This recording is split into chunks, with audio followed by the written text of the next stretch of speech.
RNI میں submit کروائی، کیونکہ وہ اپنا آفس چھوڑ کے وہ DC آفس میں جا کے بیٹھ گئے، کیونکہ وہی ان کا آفس ہے، ان ڈبل پاورز یوز کرتے ہیں وہ اور بادشاہ ہیں۔ اس کے بعد ہم ECP میں بھی گئے، وہاں بھی اپلیکیشن دے کے آئے سکندر سلطان راجہ صاحب کے پاس، جہاں پر رزلٹ ابھی تک نہیں ہے، اور الحمدللہ ہم نے آج پٹیشن فائل کر دی ہم نے ہائی کورٹ کے اندر، اور اللہ نے چاہا تو آج ہی فکس ہوگی وہ، اور انشاءاللہ اس کے اوپر دودھ کا دودھ پانی کا پانی ہوگا۔ یہ اس طرح مینڈیٹ عوام کا چوری نہیں ہوتا، اربوں روپے لگے ہیں حکومت پاکستان کے، آپ لوگوں کے، اگر اربوں روپے لگا کے اس طرح کے الیکشن چاہیے تھے تو کرانے کی کیا ضرورت تھی؟ انہی لوٹوں کو، انہی بگوڑوں کو، انہی چوروں کو لا کے بٹھا دینا تھا آپ نے۔ کس لیے یہ سارا پروسیس کیا؟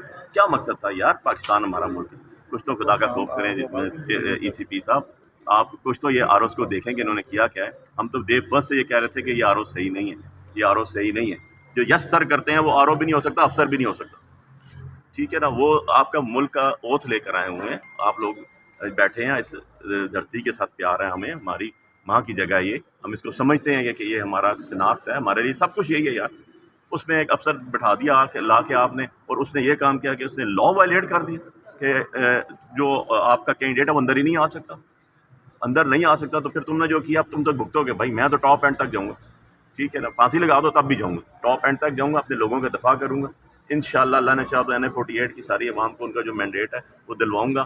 کورٹ سے بھی انصاف کی توقع ہے، کیونکہ اب وزن کورٹ سے بھی آ گیا، کورٹ نے بھی ثابت کرنا ہے کہ وہ جو ہے عدل کا، انصاف کا معیار قائم رکھیں گے۔ انسٹیٹیوشن کا بھی یہ آ گیا، پورا معیار آ گیا۔ ایک تو بیوروکریسی انسٹیٹیوشن ہے، انٹیریئر سیکرٹری صاحب تو پہلے پوچھیں نا کہ آپ بتائیں بھائی، آپ تین دفعہ نوٹیفیکیشن ہو چکا ہے کہ DC اسلام آباد کو چینج کیا جائے ECP کا، کس نے امپلیمنٹ نہیں ہونے دیا؟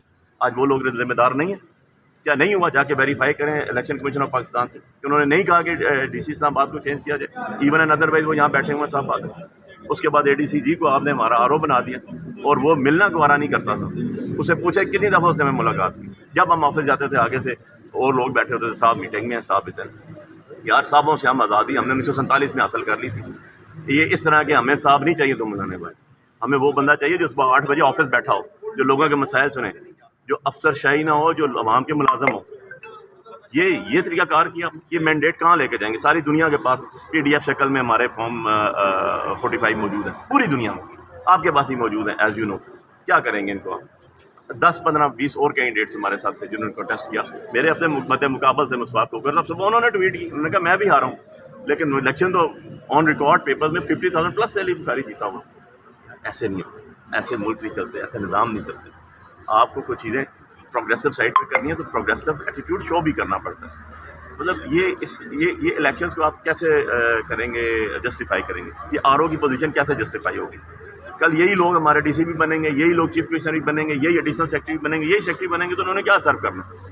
میرا تو ڈائریکٹ گریوینس ہے اس شخص کے ساتھ، NA-48 کے عوام کا گریوینس ہے ان کے ساتھ۔ یہ کیسے کور اپ ہوگا؟ مجھے بتا، کیا آپ کو نہیں پتا الیکشن کون جیتا ہے؟ اپنے دل پہ ہاتھ رکھیں، الگ دے کے بتائیں، آپ کو نہیں پتا الیکشن کون جیتا ہے؟ سارے پاکستان کو پتا ہے، جو جن کو جتایا ہارے ہوئے گھر بیٹھے ہوئے تھے، جہاں ان کی گاڑی گزرتی ہے انہیں چور لوٹا کہا جا رہا ہے۔ یار خدا کے لیے ایسے نہیں چلتے نظام، اس طرح ملک نہیں چلتے، اس طرح کانسٹیٹیوشن نہیں چلتا۔ کانسٹیٹیوشن سے بالا تر کوئی بھی نہیں ہے، جو کانسٹیٹیوشن سیٹ پہ بیٹھے ہیں نا وہ بھی کانسٹیٹیوشن کے تابع ہیں، کانسٹیٹیوشن سے بالا تر وہ بھی نہیں ہے۔ سو فار گاڈ سیک اس کو دیکھا جائے، یہ اس طرح معاملات نہیں ہوں گے جی۔ اور ایٹ لیسٹ میں اپنے لوگوں کے ساتھ کھڑا ہوں، انہوں نے مجھے اپنی امانتیں سونپی، میں ان کی امانتوں کا تحفظ کروں گا انشاءاللہ۔ بہت شکریہ علی بھائی، آپ نے کہا کہ میں ان کا امتحان ہے سر، ساری دنیا کو پتہ ہے، انٹرنیشنلی مجھے کالز آ رہی ہیں، انٹرنیشنلی لوگوں کے پاس ہمارے جو ہم نے PDF کی سارے کے سارے فارم موجود ہیں، ہمارے مخالف کینڈیڈیٹوں کے پاس موجود ہیں سارے۔ لیکن میڈیا کا دور ہے، یہ کوئی ہم 1919 میں تو نہیں رہ رہے نا، یہ 2024 ہے۔ آپ کے پاس یہ چھوٹے چھوٹے موبائل کے اندر everything is recorded in your mobile phone, یہ کیسے آپ بتائیں آپ کر سکتے ہیں؟ اگر انصاف یہاں بھی نہیں ہوگا تو میرا تو کچھ نہیں ہے، مجھے تو اللہ نے عزت دی، میں لوگوں کی امانتوں کا امانت دار ہوں، مجھے لوگوں نے ووٹیں دے کے کامیاب کر کے بھیجا، اور ابھی بھی جائیں میرے گھر میں تو ہزاروں کی تعداد میں، سینکڑوں نہیں ہزاروں کی تعداد میں کل صبح سے رات تک لوگ رہے، ابھی بھی بیٹھے ہوئے۔ سو عزت یہی ہوتی ہے، آپ نے یہی ریپرزنٹیشن ہوتی ہے، یہی جیت ہوتی ہے۔ فیک جتا کے کسی کو بٹھا دینے سے وہ جیت نہیں جاتا، وہ اصلیت ظاہر ہو جاتی ہے۔ سب کو پتہ ہے کہ یار کیا ہوا ہے، کیا لیجسلیشن کرنی ہے انہوں نے، کیا لوگوں کے لیے قانون بنایا، جن لوگوں نے اس کو پسند ہی نہیں کیا، جن لوگوں نے اس کو ریجیکٹ کیا، ان کو اٹھا کے لے آئیں گے۔ ایسے نہیں ہوتا سر، یہ دس از ایبسولوٹلی فیک۔ پچھلی دفعہ وہ اللہ بڑا بے نیاز ہے، یہ اللہ کے حکم سے ہلکے سارے خود ہی کھل گئے۔ ہم نے اپنے سارے جو ہمارے ورکرز تھے، ہمارے پولنگ ایجنٹس تھے، ہم نے سارے کا سارا زور ہی رکھا ہوا تھا ہمارے پولنگ ڈے کے اوپر، اور پولنگ ڈے کے اوپر جو ہے وہ ہمارے فارم 45 کے اوپر۔